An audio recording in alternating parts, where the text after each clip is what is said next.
Hello my dear student, आज मैं आपको बलगति का तीसरा वीडियो लेकर के आ रहा हूं।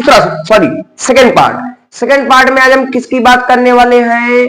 आज शून्य कोट की अभिक्रिया की निगमन की। आज शून्य कोट की बात होगी। फिर नेक्स्ट वीडियो में किसकी बात होगी? प्रथम कोट के निगमन की। यूपी बोर्ड में 100% 5 मार्क्स का आता है। तो आज क्या पढ़ने वाले? शून्य कोट की अभिक्रिया का निगमन। तो जरा ध्यान से देखिएगा, लगन से देखिएगा। यूपी बोर्ड में 100% की आता है। तो चलिए देखते हैं क्या पढ़ने वाले हैं शून्य कोट की अभिक्रिया का निगमन। तो देखिए, zero order reaction, zero order reaction जिसे क्या कहते हैं? शून्य कोट की अभिक्रिया। ओके, चलिए देखिए, शुरू करता हूं। क्या करते हैं? सबसे पहले एक रिएक्शन ले लेते हैं शून्य कोट की। फिजिक्स का कोई भी निगमन करने के लिए चित्र की आवश्यकता होती है, वैसे केमिस्ट्री का कोई भी निगमन करने के लिए किसकी आवश्यकता होती है? आपको रिएक्शन की। क्योंकि इतना बस आपको ध्यान रखना है, इसके सारे पूरा डेरिवेशन सॉल्व हो जाएगा। चलिए देखते हैं, ध्यान दीजिएगा। तो सबसे पहले क्या निकालते हैं? वेग। क्या निकालते हैं? वेग। तो वेग निकालेंगे तो dx अपान dt समानुपाती जो अभिकारक होता है बड़े कोष्ठक के अंदर, ओके, जो मूल होते हैं किस कोट की क्रिया है? शून्य कोट की। तो घात में क्या रहेगा? जीरो। क्या रहेगा? जीरो। ओके, तो dx अपान dt नियतांक समानुपाती टाइम तो नियतांक क्या जाएगा? के। जिसके घात जीरो होता है उसका मान एक। एक का गुणा किसी भी संख्या में होगा तो उस संख्या में कोई अंतर नहीं आता। इसकी हिंदी क्या निकलेगी? जब अभिक्रिया का वेग अभिकारी पदार्थ की किसी भी सांद्रता पर निर्भर नहीं करता तो उसे क्या कहते हैं? शून्य कोट की क्रिया कहते हैं। क्या? जब अभिक्रिया का वेग किसी भी सांद्रता पर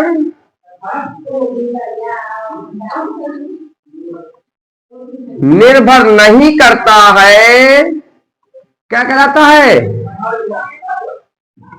शून्य कोट की अभिक्रिया कहलाती है।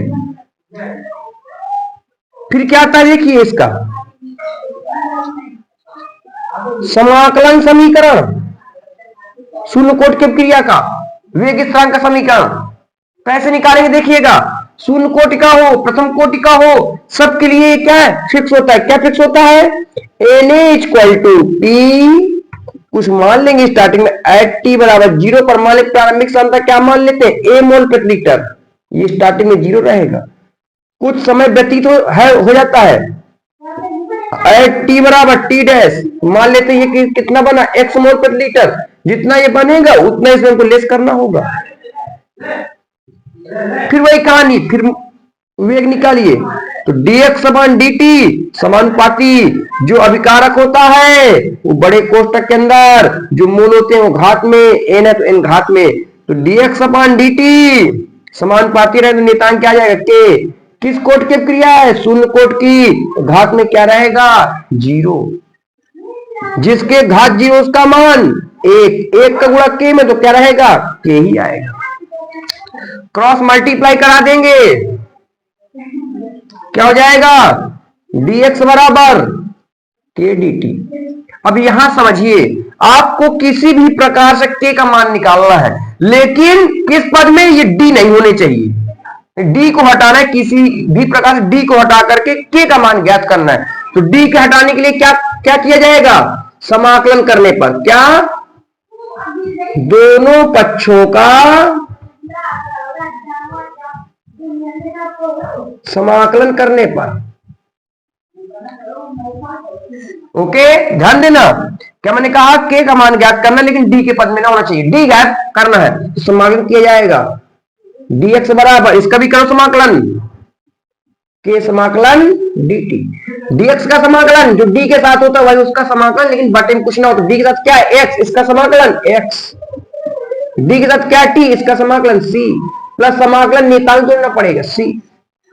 मान लो, माना c बराबर 0, जब c और 0 हो जाएगा तो क्या बचेगा, x बराबर kt के, तो k बराबर x अपान t। ये देखिए निकल आया k का मान विदाउट d के पद में निकल आया।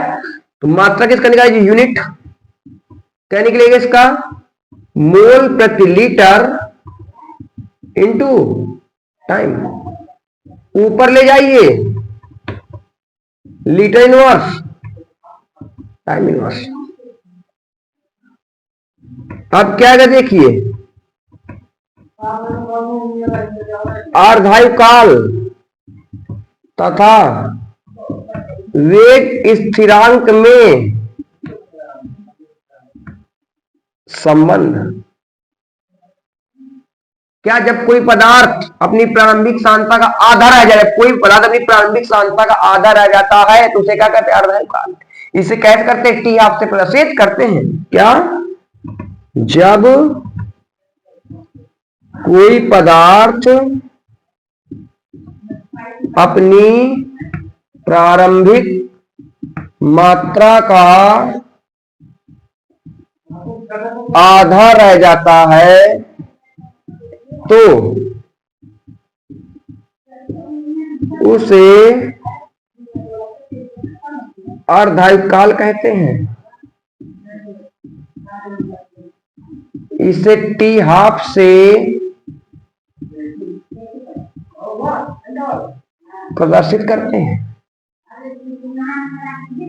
तो अर्धायुकाल अर्धायुकाल कभी भी ज्ञात करना हो तो सबसे पहले वो के का मान ज्ञात होना चाहिए। जिसको के का मान पता है, ध्यान देना, मैंने क्या कहा, कभी भी आपको अर्धायुकाल काल तथा वेग स्थिरांक में संबंध निकालना हो तो इसके ऊपर जो भी के का मान आया हो उसको तत्काल डाल लीजिए। क्या मैंने कहा, अर्धायुकाल तथा वेग स्थिरांक में संबंध कभी भी आपको किसी भी कोटि में ज्ञात करना हो तो सबसे पहले मैंने क्या कहा, ऊपर जो भी के का मान आया हो उसको तुरंत उतार दीजिए। ओके, तुरंत उतारने के बाद क्या कीजिए, मात्रा को आधा कर दीजिए, एट समय को आधा कर दीजिए, एट टी बराबर टी हाफ। सांद्रता भी क्या हो जाएगी, आधी, एक्स बराबर प्रारंभिक सांद्रता क्या थी, ए, इसका आधा क्या हो जाएगा, ए बाई 2, घर में पुट करा दीजिए। तो एक्स के स्थान पे क्या जाएगा, ए बाई 2, टी के स्थान पे क्या जाएगा, टी हाफ। तो टी हाफ को इधर ले आइए और के को इधर ले आइए, तो टी हाफ बराबर ए अपॉन 2k, चूंकि 1/2k बराबर क्या हो जाएगा, k डैश के। तो क्या कर देंगे यहां पर, तो टी हाफ बराबर 1/2k क्या हो जाएगा, k डैश के। उल्टा सोचिए, यदि नियतांक घटाएंगे तो क्या जाएगा, समानुपाती। अर्थात क्या निकला यहां से, तो शून्य कोट की अभिक्रिया का जो अर्धायुकाल होता है वो प्रारंभिक सांद्रता पर क्या करता है, निर्भर करता है। लक्षण लिखने हो तो पहले लक्षण ये लिख दो, जब क्या, शून्य कोट की अभिक्रिया का वेग अभिकारी पदार्थ की किसी भी सांद्रता पर निर्भर नहीं करता। दूसरा क्या लिख दोगे पॉइंट में, मात्रा। तीसरा क्या लिख दोगे, शून्य कोट की अभिक्रिया का अर्धायुकाल प्रारंभिक सांद्रता पर निर्भर करता है। कैसे मैंने प्रूव किया, आपको क्या किया मैंने, आप क्या ले लेना है, समीकरण ले लेना है, वेग निकाल लेना है, dx/dt समानुपाती जो भी अभिकारक होता है बड़े कोष्ठक के लिए, शून्य कोट के तो घात में क्या लगा दे, 0, जिसके घात 0 उसका मान 1 का गुणा k में तो आंसर k आ गया। फिर क्या करते हैं, जब अभिक्रिया का वेग अभिकारी पदार्थ की किसी भी सांद्रता पर निर्भर नहीं करता उसे क्या कहते हैं, शून्य कोट की अभिक्रिया कहते हैं। समाकलन समीकरण कैसे प्रूव करते हैं, जो भी होगा Na बराबर P फिक्स होता है, प्रथम कोट का शून्य कोट कोई भी प्रूव करना हो ये फिक्स है, इतना आपको फिक्स रहेगा। एक्टिव 0 पर प्रारंभिक सांद्रता a मोल प्रति लीटर, भाई तुरंत कोई चीज तो बनती नहीं, कुछ समय व्यतीत होगा तो उत्पाद क्या बना, x मोल प्रति लीटर, जितना उत्पाद बना उतना इसमें हमको घटाना पड़ेगा। फिर लीजिए आप, फिर वेग निकालिए तो dx/dt जो भी समान जो भी अभिकारक होता है वो बड़े कोष्ठक के अंदर जो मोल होंगे वो घात में, समानुपाती नियतांक के शून्य कोट की है तो घात में क्या जाएगा, 0, जिसके घात 0 उसका मान 1 का गुणा k में आंसर k, क्रॉस मल्टीप्लाई कराइए, dx बराबर k dt।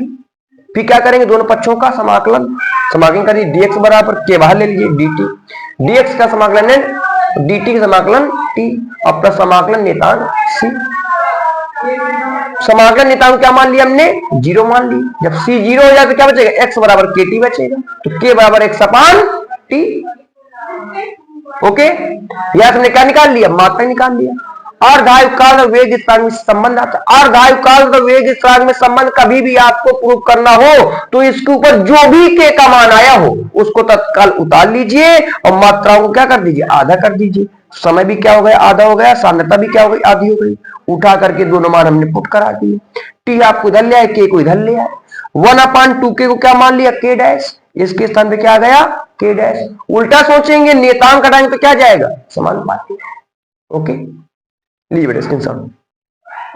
तो आज हमने क्या पढ़ा बेटा इस वीडियो में, शून्य कोट की क्रिया का निगमन पढ़ा, जो यूपी बोर्ड के लिए मोस्ट इंपॉर्टेंट है। 100 में 100% 5 मार्क्स का आता है। ओके, तो बेटा ध्यान से एक दो बार प्रैक्टिस कीजिए, कंफर्म है यूपी बोर्ड में इस साल 100 में 100% आएगा। ओके बेटा, थैंक यू। लाइक कीजिए, सब्सक्राइब कीजिए और बेल आइकन की बटन दबाना बिल्कुल ना भूलिए।